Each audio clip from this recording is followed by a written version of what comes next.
لا إله إلا الله محمد رسول الله عليه صلاة الله وآله والأحياء. Silakan. Terima kasih atas kesempatannya. Ini pengalaman pertama saya membaca Gelombang Cinta karya Buya Syakur. Sangat indah, sangat detail, rinci, sangat lembut sesungguhnya.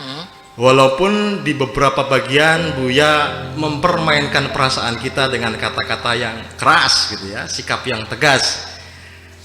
Saya hanya bisa berpesan kepada para penikmat Gelombang Cinta bahwa jangan mau dijebak dalam percintaan insaniah. Karena sesungguhnya yang sedang beliau dialogkan adalah percintaan yang ilahiyah. Sosok perempuan hanya simbol, sosok laki-laki hanya simbol. Yang boleh jadi itu adalah perjalanan dari kehidupan beliau, namun telah dinaikkan makomatnya menjadi perenungan-perenungan sufistik yang jika Anda sudah mencapai pada tahapan-tahapan berikutnya, Anda bisa mengalihkan tema cerita itu menjadi tema percintaan yang ilahiyah, tentang bagaimana seorang Buya Syakur memberi batas yang sangat tegas dengan dunia, dengan hal-hal yang sifatnya duniawi, menolaknya, mengelak darinya, dan memilih cinta yang sejati, yaitu cinta kepada Allah dan Rasulullah. Terima kasih. Kembali ke Buya, langsung Buya. Ya, memang seperti itu.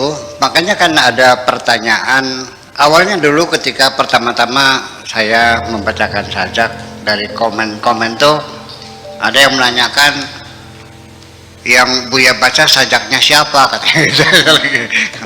Kemudian beberapa kemudian ada komen lagi, kok cengeng banget sih, masa berkeluh kesah dimasukkan ke YouTube gitu. Jadi ya udahlah, kita maklumi saja. Jadi pemahaman beliau ini memang ya seperti itulah kira-kira ya, seperti yang saya maksudkan. Betul.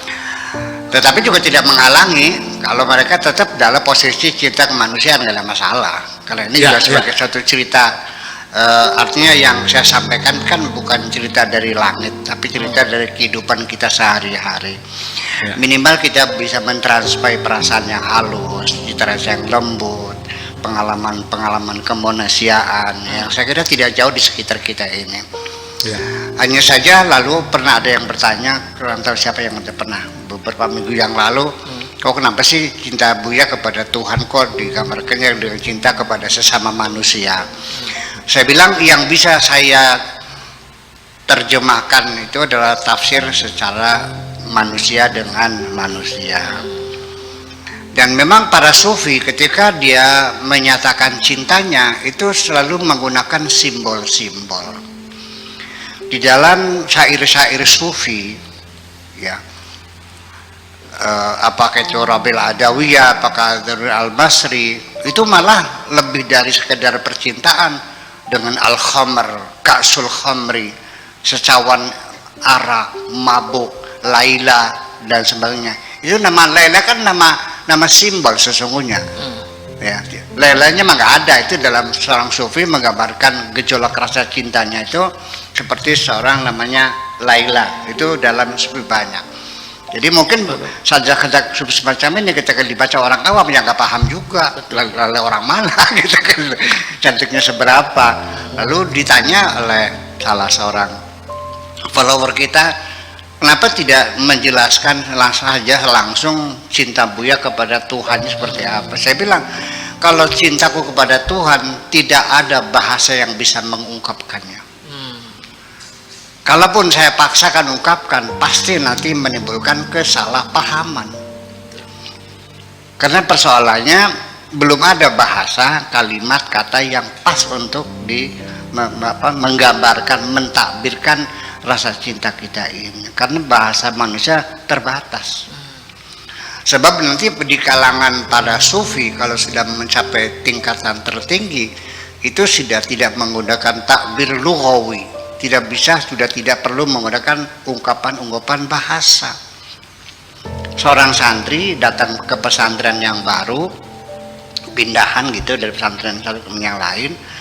Setelah dia mengikuti jejak sang guru yang baru, sehari-hari hanya tidak lebih sholat berjamaah lalu zikir bersama, melingkar sambil mewil tasbih. Lama-lama dia penasaran, dia Pak Kiai ini ngajinya kapan? Masa tiap hari begini aja? Lalu akhirnya diterangkan bahwa kita ini setiap hari ngaji, setiap sholat berjamaah kita kumpul, kita ngaji. Ngaji apa? Dia bertanya, ngaji apa?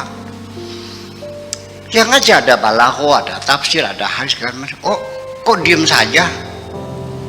Nah akhirnya dia tanya kepada seorang muridnya, nah tadi zuhur kita ngaji apa? Ngaji balagho. Tentang apa? Tentang isti'arah. Lalu ada yang bertanya, iya saya bertanya, apa pertanyaanmu? Apa bedanya isti'arah dengan tasbih? Bagaimana jawabanku? Diuraikan panjang lebar. Lah, jadi selama ini kita duduk itu sedang ngaji. Ya iya. Ngomongnya kapan? Kita yang sudah kelas seperti ini itu berkomunikasi antar kita, sudah tidak menggunakan bahasa lagi. Terima kasih kalau begitu.